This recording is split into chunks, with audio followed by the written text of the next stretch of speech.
कैसे हैं आप सब लोग? आज संडे है और आज की वीडियो होने वाली है एज अ इंडियन मेरी क्या लाइफस्टाइल रहती है संडे के दिन जापान में। तो ये मेरा पहला व्लॉग होने वाला है अभी जब से मैं परमानेंटली यहाँ पे शिफ्ट हुई हूँ।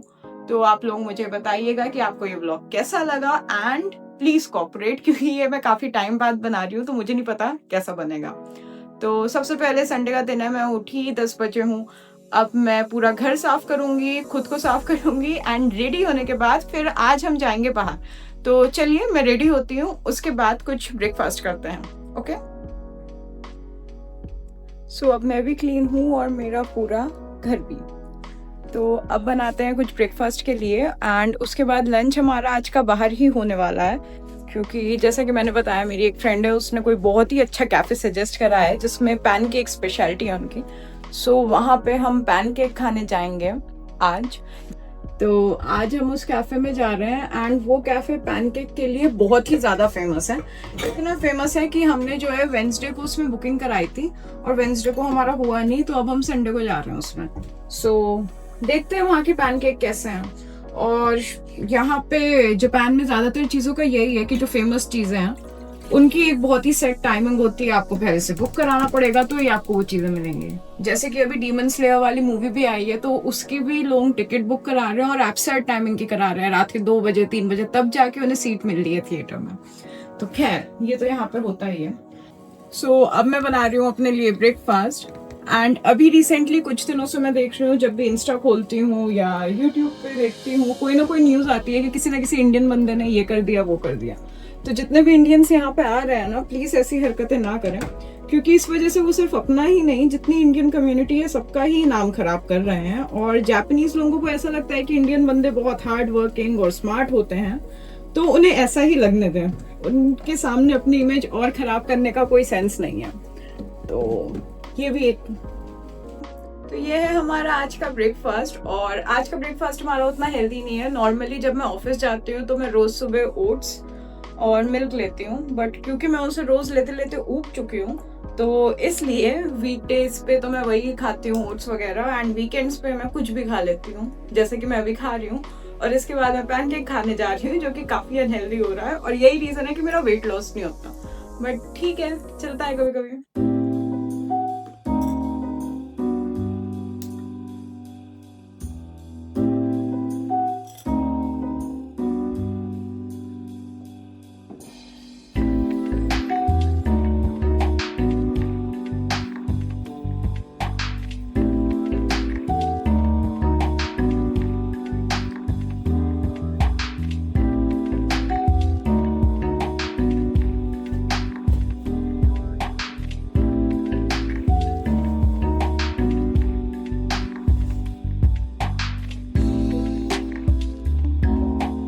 तो ये वॉच मेरे लिए काफ़ी स्पेशल है बिकॉज जब मैं इंडिया से जापान आ रही थी तो मेरी एक फ्रेंड ने मुझे गिफ्ट करी थी और पूरी कॉलेज लाइफ, ऑलमोस्ट पूरी कॉलेज लाइफ मैंने उसी के साथ बिताई है। सो अब मुझे नहीं पता कि उसे खुशी थी कि चलो ठीक है भला टली, या वो जेन्युइनली मुझे मिस करेगा इसलिए उसने मुझे गिफ्ट करी, बट जो भी है अच्छा है। एंड इस टाइप के दोस्त आपको बहुत मुश्किल से मिलते हैं जिनके साथ आप काफ़ी सालों से एक ही जैसे हो। ज़्यादातर लोग आते जाते रहते हैं आपकी लाइफ में।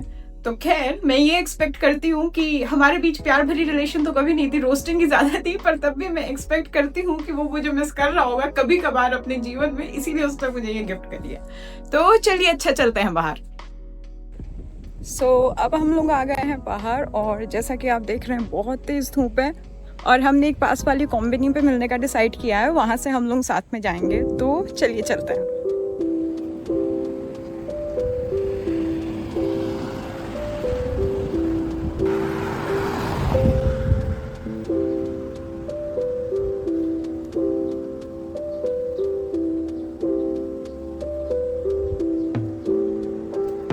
तो ये वो 7-Eleven है जहाँ पे हमने मिलने का डिसाइड किया था। जैसा कि आप देख रहे हैं 7-Eleven आ गया है एंड मेरी फ्रेंड भी आती होगी और उसके बाद हम जाएंगे आज एक कैफे में पैनकेक खाने। तो चलिए चलते हैं। तो इस 7-Eleven पे हमारा मिलने का डिसाइड हुआ था और बगल में ही पार्क है जो कि मेरे घर के काफ़ी पास है और अच्छा भी है।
तो अब मैं वापस आ गई हूँ और बहुत तेज धूप हो रही है, हद से ज़्यादा। ये देखिए, बहुत ही तेज धूप है और बहुत ही अच्छा रहा जो हम लोग बाहर गए थे। हमने पैनकेक खाए विद फ्रूट्स एंड ड्रिंक वगैरह पी, जो कि काफ़ी अच्छी थी और काफ़ी रिफ्रेशिंग थी। और अब मैं काफ़ी थक गई हूँ, तो अब मैं थोड़ी देर सोऊंगी। उसके बाद देखते हैं, अगर हिम्मत रही तो शाम को बाहर चलेंगे फिर से। अब मैंने चेंज वगैरह कर लिया है और अभी थोड़ी देर बैठ के मैं इसी व्लॉग की एडिटिंग करूँगी, क्योंकि मैं चाहती हूँ कि जो मैं व्लॉग्स बना रही हूँ वो टाइमली अपलोड भी हूँ। बिकॉज मैं ज़्यादातर एडिटिंग को बहुत ही लेट करती हूँ और फिर मेरा मन भी नहीं करता व्लॉग अपलोड करने का। तो मैं ट्राई करूँगी कि ये रेगुलर हो पाए। तो अब मैं थोड़ी देर एडिटिंग करने जा रही हूँ एंड उसके बाद फिर मैं थोड़ी देर आराम करूँ और शायद फिर बाहर जाऊँ। तो चलिए करते हैं एडिटिंग और फिर शाम को अगर हो पाया तो कहीं बाहर भी चलते हैं। तो ओके, तो थोड़ी देर में मिलते हैं।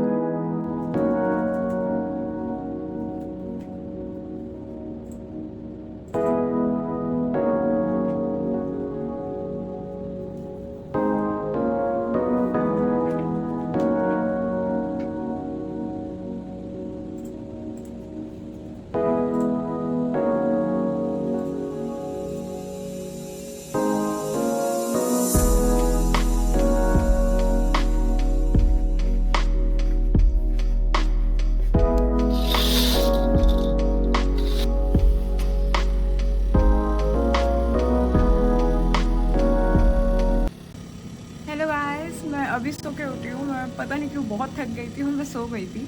और अभी टाइम हो रहा है 6:40। तो अब मैं थोड़ा चाय वगैरह बना के पीऊँगी और फिर मैं जाऊँगी बाहर थोड़ी शॉपिंग वगैरह करना। तो चलिए। आप लोग मुझे बताइएगा कि आप भी शाम को चाय पीना पसंद करते हैं या नहीं। बिकॉज यहाँ जापान में ज़्यादातर तो ऐसा नहीं होता है, ज़्यादातर क्या बिल्कुल भी नहीं होता है। मेरी वो इंडिया वाली आदत है कि जब तक चाय नहीं बनाऊंगी तब तक लगेगा नहीं शाम हुई है। और हाँ, मुझे मैसेज करा था काफ़ी लोगों ने कि यहाँ का वर्क कल्चर कैसा है। तो जैसे कि हम ऑनलाइन देखते हैं, हर जगह आता है कि जापानीज वर्क कल्चर बहुत टॉक्सिक है। ऐसा कहीं ना कहीं सच भी है, बट इट्स नॉट कि हर कंपनी वैसी है। अगर आप यहाँ पे आ रहे हो तो आप कायदे की रिसर्च करके आओ कि आपकी कंपनी कैसी है। बिकॉज मेरी जो कंपनी है उसमें तो ऐसा नहीं है, बट कोई ना कोई कंपनी होगी जिसमें ऐसा होगा ही होगा। तो इट्स नॉट कि जापान में जितनी भी कंपनी है सभी का वर्क कल्चर खराब है। इट्स अबाउट कि आप जिस कंपनी में आ रहे हो उसके बारे में रिसर्च करो, उसमें जो लोग काम कर रहे हैं उनसे आप ट्राई करो बात करने का। अगर आपका उनमें से कोई इंडियन है या कोई आपका फ्रेंड तरीके है, उससे बात करो, देखो वो क्या बता रहा है उस कंपनी के बारे में, और उसके बाद ही आने का सोचो। बट अगर मैं अपनी कंपनी की बात करूँ या मेरे जानने में जो इंडियंस हैं उनकी भी जो कंपनीज हैं, हम लोगों में सबकी कंपनी सही है। कोई ऐसा नहीं है कि बहुत ओवरवर्क है, कुछ भी नहीं है। एंड ओवर टाइम आप अपने मन से करते हो, कंपनी वाले नहीं कहते। तो ओवर टाइम लोग अपने मन से करते हैं, कंपनी वाले नहीं कहते हैं। बिकॉज अगर आप ओवर टाइम करोगे आपको उसके पैसे अलग से मिलेंगे, वो पर आवर के हिसाब से होते हैं कि कितनी घंटे आपने काम करा। वैसे तो पर मिनट से ही होने लगता है। 15 मिनट्स भी अगर आप ऑफिस में ज़्यादा बैठे हो तो वो वैसे स्टार्ट हो जाता है। तो कंपनी वाले नहीं कहते, क्योंकि वो क्यों ही चाहेंगे कि हर बार बिना कोई बहुत बड़े रीजन के आपको सैलरी बढ़ा के मिले। तो वो तो खुद ही कहते हैं टाइम हो गया जाओ बाय। बट हाँ, कभी कोई काम है वो अगर आपसे कह भी रहे हैं कि थोड़ा एक्स्ट्रा काम है कर दो, तो उसका पेमेंट भी वो आपको अलग से दे रहे हैं। तो मुझे नहीं लगता कि ये उतनी खराब चीज़ है।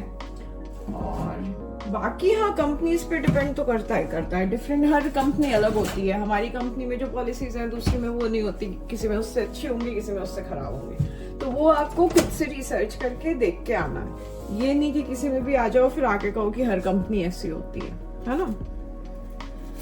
बाकी अब जैसे कि मेरे इस कंपनी में जो है फॉरेनर्स हैं, ज्यादा तो नहीं है बट तब भी हैं, तो उससे क्या है कि मेरे डिपार्टमेंट में ही सबसे ज्यादा फॉरेनर्स हैं। तो मुझे जो है इंग्लिश में भी बात करनी हो तो मैं कर सकती हूँ। जो मेरे मैनेजर है वही फ्रेंच है, तो क्योंकि वो फ्रेंच है, फ्रांस से है, तो उन्हें इंग्लिश आती है। फिर मेरे ब्रांच में मतलब डिपार्टमेंट में एक और लड़की भी है, वो मेरी सीनियर है, वो यूक्रेन से है, तो क्योंकि वो यूक्रेन से है उसे भी इंग्लिश आती है। तो इंग्लिश की दिक्कत नहीं है कि कोई समझ ही नहीं रहा है बिल्कुल भी। बट हाँ, जो दूसरे डिपार्टमेंट्स हैं उनमें पूरे पूरे जापानीज लोग हैं जिन्हें बिल्कुल भी इंग्लिश नहीं आती है। तो ये कुछ चीजें होती हैं जो पर्सन टू पर्सन डिपेंड करती हैं, उसमें ये नहीं कह सकते कि इसमें है तो हर ही जगह वैसी ही होगी। तो वैसे ही कंपनी का है, हर कंपनी डिफरेंट होती है, उससे ये नहीं डिफाइन कर सकते एक कंपनी ऐसी है तो सारी कंपनियां ही ऐसी होंगी। इंडिया में भी तो ऐसा ही होता है, एक कंपनी खराब है तो हम ये थोड़ी कहेंगे कि इंडिया की हर एक कंपनी जो भी है सारी खराब है, ऐसा तो नहीं है। सबके अपने अपने रूल्स होते हैं, अपनी अपनी चीजें होती हैं। तो अगर आप यहाँ पे आ रहे हो तो आप अच्छी तरीके से पता करके आओ कि जिस भी कंपनी में आपका हुआ है कैसी है, कोई इंडियन बंदा हो या आपके जानने में कोई भी हो, उससे बात करो उस कंपनी के बारे में। नहीं हो तो लिंक्डइन पे जाओ, ढूंढो वहां का कोई एम्प्लॉय या कोई पास्ट एम्प्लॉय रह चुका हो तो ज्यादा बेहतर होगा, क्योंकि वो बंदा जो भी एम्प्लॉय है वो तो तब भी इतनी चीजें नहीं बताएगा, पर जो बंदा पास्ट का एम्प्लॉय है ना वो सारी बातें बता देगा, क्योंकि अब वो उस कंपनी में नहीं है तो उसे कोई डर नहीं होगा। तो इस तरीके के आप लोग ढूंढो लिंक्डइन पे, उनसे बातचीत करो और फिर यहाँ पे आओ। बाकी आज मैं जिस कैफे में गई थी, मैंने जैसी फोटोज भी डाल रखी है, वो बहुत ही अच्छा था। वहाँ के पैनकेक बहुत सॉफ्ट थे, और ये जो ट्रीट थी ये मुझे मेरी फ्रेंड ने दी। कुछ दिनों पहले मैंने उसे अपने घर बुलाया था और पकौड़े चाय ये सब बनाया था उसके लिए, तो उसने जो है मेरे को कैफे लेके गई थी। ये आंटी उसकी तरफ से ट्रीट थी जो कि बहुत ही अच्छा लगा मुझे, क्योंकि मैं वेजिटेरियन हूँ और एज अ वेजिटेरियन ना ज्यादातर जगह मैं जाती ही नहीं हूँ, क्योंकि ज्यादातर जगह मीट होता है तो मेरा कोई काम नहीं है वहाँ पे। तो बट उसने खैर खुद ही से ये कैफे ढूंढा, उसने कहा चलो इसमें पैनकेक हैं और वो तो ऐसी चीज है जिसमें मैं जा सकती हूँ, खा सकती हूँ। सो मुझे काफी अच्छा लगा और काफी अच्छा दिन रहा। फिर अब मैं चाय बना रही हूँ। चाय पीने के बाद मुझे दूध वगैरह, खिचड़ी रखी हुई थी, मैंने सोचा गर्म करके इसे भी खा लूँ चाय के साथ। तो बस अब ये खाने के बाद फिर हम लोग चलते हैं बाहर थोड़ी शॉपिंग करना। ओके, तो मैं चाय के साथ ये खाने वाली हूँ, और ये क्या है मुझे भी नहीं पता, ये मेरे ऑफिस वालों ने मुझे दी है। तो चलिए देखते हैं कि ये क्या है। तो इसके ऊपर ये कुछ ऐसा सा है, और हमारे ऑफिस में कोई भी कहीं पे जाता है तो वो सबके लिए कुछ ना कुछ लेके आता है। तो लेट्स सी, मैं होप कर रही हूँ कि ये कुछ खाने लायक हो मेरा। इसकी स्मेल तो बड़ी अजीब है और बिल्कुल भी अच्छी नहीं है मतलब मुझे नहीं अच्छी लगी।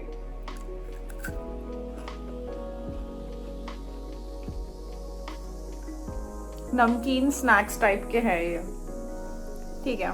जापानीज चीजें हमारे इंडिया से बहुत अलग है, हर चीज में सोया सॉस का बहुत यूज होता है, और उस सोया सॉस की ना एक अजीब सी स्मेल आती है हर चीज में, वही इससे भी आ रही है। और हमें या मुझे एज ए इंडियन उसकी आदत नहीं है, क्योंकि हमारे यहाँ तो नॉर्मल ऑयल का यूज होता है, सोया सॉस में सारी चीजें नहीं बनती हैं, तो इसलिए वो थोड़े डिफरेंस आ जाते हैं, बट ओवरऑल ठीक है। तो अब मैं जा रही हूँ बाहर थोड़ा सामान वगैरह लेने, तो चलिए चलते हैं।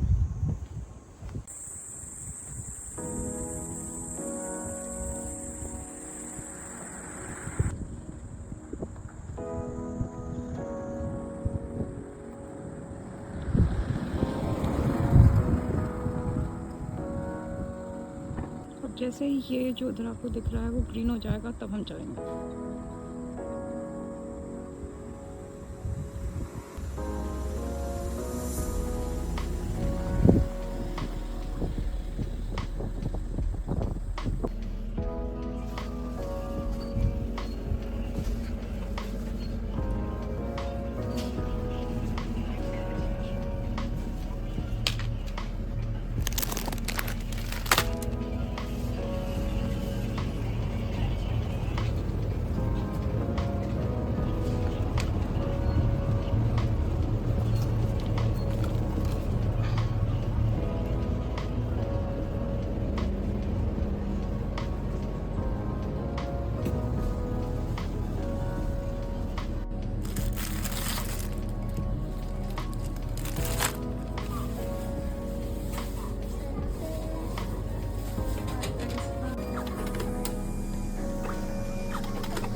है तो बताना।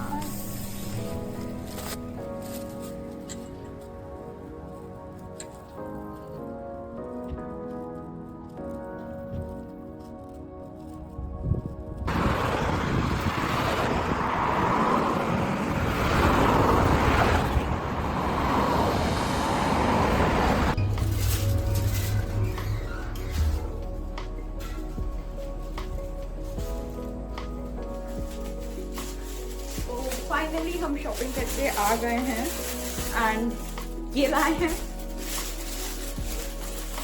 ये जो मेरा रोज का ब्रेकफास्ट है एंड दिस। एंड लोग कॉस्ट ऑफ लिविंग पूछते हैं जापान की, तो ये 3 चीज़ें यहाँ पर जो है 650 येन की पड़ी, जो कि इंडिया के हिसाब से हुए 400 रुपये। तो कॉस्ट ऑफ लिविंग अच्छी खासी है जापान में। उस पर मैं एक वीडियो बनाऊंगी कि यहाँ पे अगर आपको रहना है तो कितना आपके एक्सपेंसेस हो जाते हैं। बाकी ये था आज का व्लॉग, बताइएगा आपको कैसा लगा। बहुत टाइम बाद मैंने व्लॉगिंग करी है तो मुझे नहीं पता कि ठीक से हुआ भी है या नहीं, पर आप अपने व्यूज जरूर शेयर करिएगा और अगले व्लॉग में मिलते हैं। Bye bye, thank you for watching.